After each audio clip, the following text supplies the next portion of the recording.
Alright, in this video I'm going to show you exactly how to work these problems. You'll notice you click problem solving when you go to the computer, and it's going to take you to begin activity. Then you have a sample problem.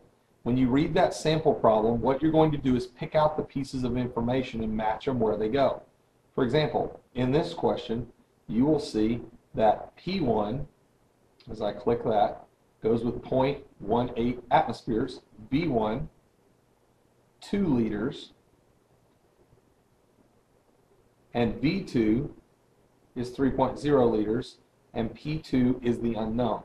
Click accept and it checks to make sure you got everything where it goes.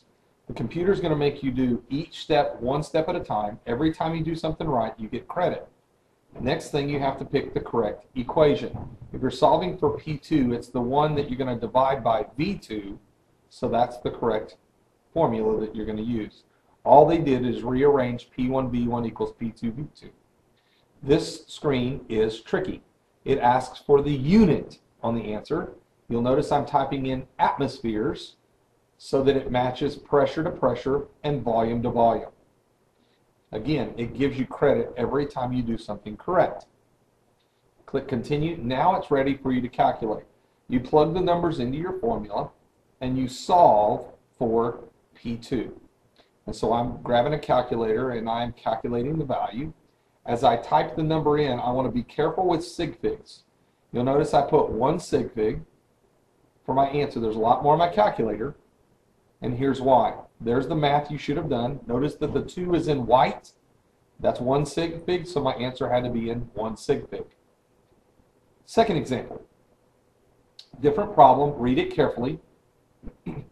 And then start picking the values. P1, 12 kilopascals.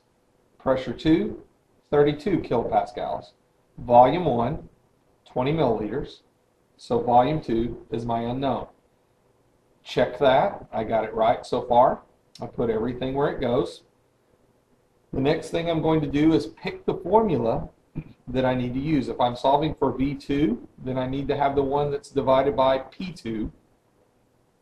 Again, just rearranging the formula algebraically. And so now they want to know the unit. Notice right there it says unit for V2. It's got to be in milliliters, little m, big L, so that it matches the first volume. Little m, big L. I got that one right. Now I'm ready to calculate. So every step I've done so far, I get points for everything I do right.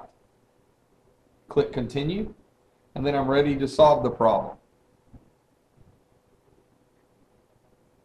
So I'm typing it in my calculator. You'll notice when you look at sig figs, there's only 1 sig fig. Now notice I put 2, and then I have to back up because I did that wrong. 7.5 rounds to 8 because 20 milliliters at the top is only 1 sig fig.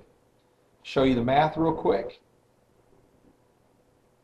20 milliliters, 20 is 1 sig fig. That 0 is a placeholder, so I had to have an answer of 8. So I got all the credit. One more example, last example. I'm going to take, and notice it says originally. Don't let the words confuse you. Originally, so that's P1 is 6 atmospheres. P2 must be the other pressure, which was 2.1 atmospheres. That means that volume 2 was, or excuse me, volume 1's unknown. Volume 2 is going to be 3 liters. Check my work. I put them in the right place. Read the question carefully. That said originally. That means the first pressure. So be careful.